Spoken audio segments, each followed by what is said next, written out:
I just was like, you were just talking about like, the black left and the involvement of the black left there in Chicago. Like, what do you see? Like, as we're talking about, a little bit broadly, this movement building that's going on, political revolution. Like, how do you see like the presence of the black left? Is there even space? Is there room for the black left to grow and develop within a Sanders style Democratic Party? Like, or should we be talking about third party alternatives?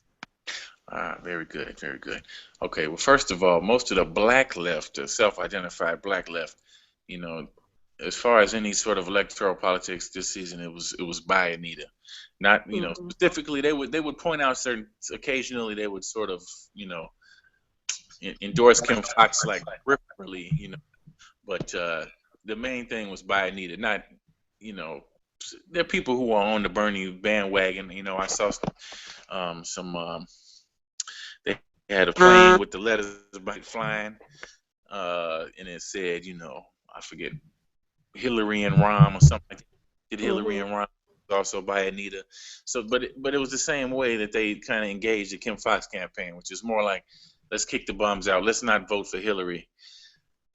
Is the black left interested in getting involved in the Bernie campaign in Chicago? Like, well, that seems like that train has came and went, and the answer was, no, part of that is just nationalist politics. Part of that Hmm. is, people, for good reason, have no faith in the Democratic Party. I mean, all the bad guys are Democrats in Chicago, so it's not hard to learn. Yeah, unfortunately. And that's crazy, dude. And no, no, no, no, no, no. Let me start that over. That's not crazy. That's apropos, right? Right. In Chicago, you get a real taste of what Democratic establishment will really do to your ass if you're not careful. And what we're trying to help people understand is that there's not a giant leap from Rahm Emanuel to Hillary Clinton. That's the thing that people don't realize, and that pisses me off so much about this entire campaign. But I want to circle back to one last thing you said before I take this caller who's been so damn patient. They're online for like 20 minutes for this call. So 3347, please hold on for a few more minutes.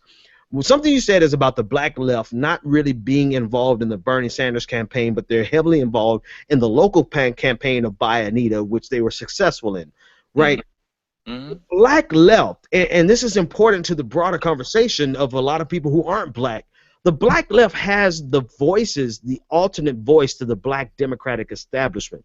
And what I want to know from you, Kyle, is in Chicago, is what is that balance of power between the black establishment, like the I hate to throw this brother on the bus under the bus because he's going to be on the show tomorrow.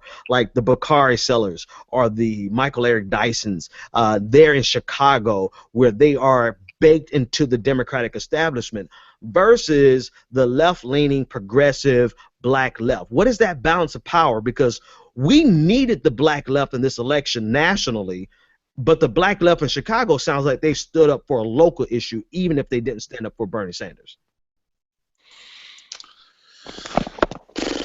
I'm not sure exactly how you want to frame that, how you're framing that question to me. So I don't know exactly how to. I'm saying what's the magic mix in Chicago?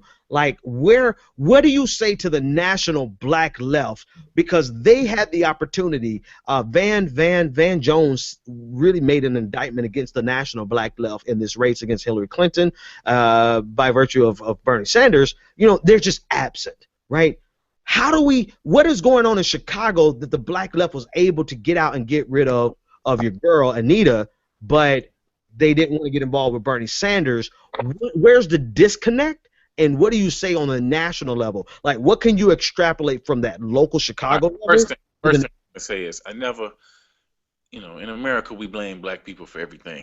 Black people, black people fault. We don't have jobs because our parents, aren't property, or we don't speak proper English. And it's not because the schools are shitty. It's because we just don't want to learn or whatever. Everything is black people's fault basically. Welfare is black people's fault. Crime is black people's fault. So when people tell me that Bernie Sanders is losing, and yeah, he's losing the black vote significantly. Like, let's stop blaming black people, okay? Hillary Clinton is like, if she could dress up in blackface and have a fake afro and have a beret on, she would be doing it. You know what I mean? if you see her commercials, she got Morgan Sleesman, Yeah. Granddaddy Perv narrating her commercials. And she's like holding hands with every kissing little black babies. I'm the black savior. So there's Hillary is going hard for black people, and Bernie, let's be honest, he didn't go hard enough. When he had the chance to endorse reparations, when Ta-Nehisi Coates went at him, he just dismissed it out of hands, which I think was a giant mistake. I mean, could he easily, he said it's not realistic. Why are you talking about a $15 minimum wage, Medicare for all, free college, but you want to tell me reparations isn't realistic? Come on, brother. So, and then they just didn't go hard for the black vote, I think, in the beginning. Now, more recently they have. I've seen a lot more black people in Bernie Sanders commercials. Bernie Sanders has the legit history, the civil rights activism. But at the same time, I mean, does a black left have a right to be completely suspicious of a 70-year-old white man running under the Democratic Party, making them a bunch of promises? Of course, especially after we voted Barack in there, and what did he do? Yeah, What has he done? I get that. Go ahead, finish your thought. Go ahead, finish your thought. I'm gonna tell you what he's done for black people. In my opinion, I mean, we can just look at the mathematics behind it. We're doing worse economically. Nobody got saved. All the subprime mortgages, they just let them go under. Black wealth, has been cut in half in this country. Yeah. And what has Barack Obama done for us? He told us to pull our pants up. He got Michelle saying that we need to study harder instead of, letting the kids play video games. It's the same shit that the white people say. The black folks in high places, they say the same. They preach the same message. Black people are like the battering ram that they use to destroy the social safety net. Yeah, but here's my last question for you, Kyle. And then I want to take this caller. I don't know if this caller is particularly for you or not, but we'll take this caller.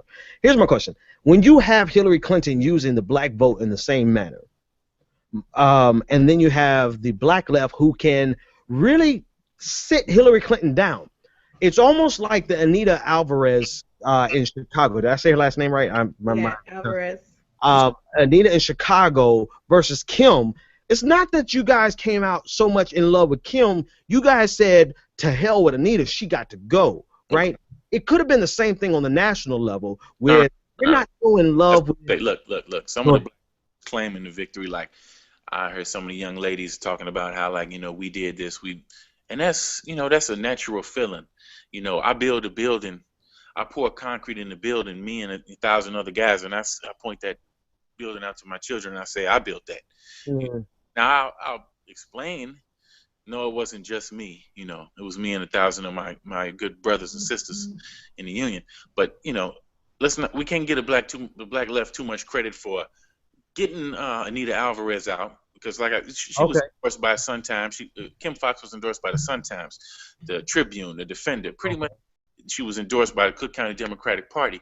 She had money, and she had effective advertising. And Anita Alvarez, I mean, is like one of the most unpopular, dishonest politicians around. So we can't take credit sometimes for things, even if we might want to, and we definitely shouldn't be taking the blame for Bernie, across America. I think that really, if you look at the youth voted for Bernie. The youth voted for Bernie. You want to blame somebody, blame the old folks. Well, no, that's exactly what I'm gonna do. Like, because I can go across a list of black left people who are older, who are like 20 years older than me, who said they like Bernie, but they want to endorse Bernie. And I understand the suspicion of anybody, right? I understand the suspicion component, but you said it. I'm gonna leave it at what you said, Kyle, because they shouldn't take the credit, nor should they take the blame. But me personally, I just think that because of the way Hillary and her minions manipulated the black vote, I just really wish the black left could have came in like bats out of hell and shut that shit down. But that might not be a fair expectation of them when they were not completely enamored with this guy from Vermont. So I think even involved. I mean, that's something we've talked about several times too. Is that the campaign, like Kyle said, like was kind of late to getting people like party. I mean, some people on their own have been involved, but you got to really engage and build with people. Like we've been saying, No, it's. let me cut you off because this is Go ahead and get to this caller. this is 30 minutes going on this caller. This caller, I owe you a drink. I don't know what your drink is of choice, but 30 minutes is ridiculous. What's your name, comment, and or question?